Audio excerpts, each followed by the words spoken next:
I think the real change this year is that we are at last moving from people saying what needs to be done and what are they going to do, to starting reporting on what they are doing. So we really are beginning to move from talk to action. We can create a more sustainable ocean. It's just doing it. We're supporting a lot of new technology. For example, new types of autonomous underwater vehicles. I think the most exciting thing is going to be the engagement that individuals can have in watching these explorers explore it. We can take people's eating habits and move them out of the ocean and into a more sustainable place. What we're doing is taking a small sample of meat from a real fish, pulling it out of the fish and growing it up into an unlimited amount of fish meat.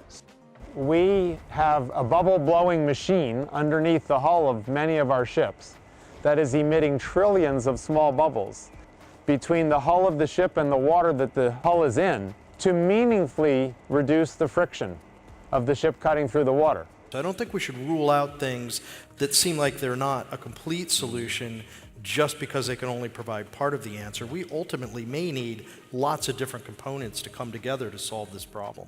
Our strategy is multifaceted. It puts science at the forefront, but not necessarily being held back by the lack of science.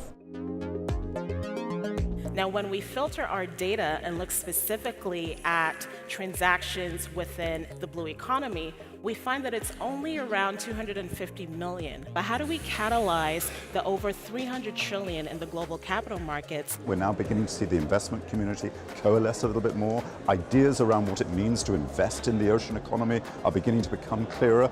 In both the green and the blue economy, there's now innovation happening. Investors don't understand that they can really move their capital into these type of opportunities. So it gives an opportunity to educate and build awareness. Blended finance is taking development capital, or concessional or philanthropic, and blending it or mixing it with commercial capital. And so the benefit that you get is if you've only got $1 of concessional capital, you can probably mix it and generate $4 additional of investment.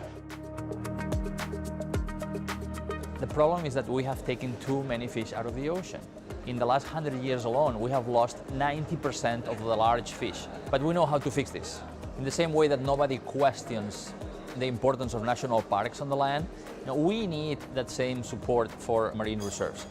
The pirates in Somalia used to be fishermen that then had no more fish to catch. So really getting a handle on how to have sustainable fisheries is a core part of the solution set.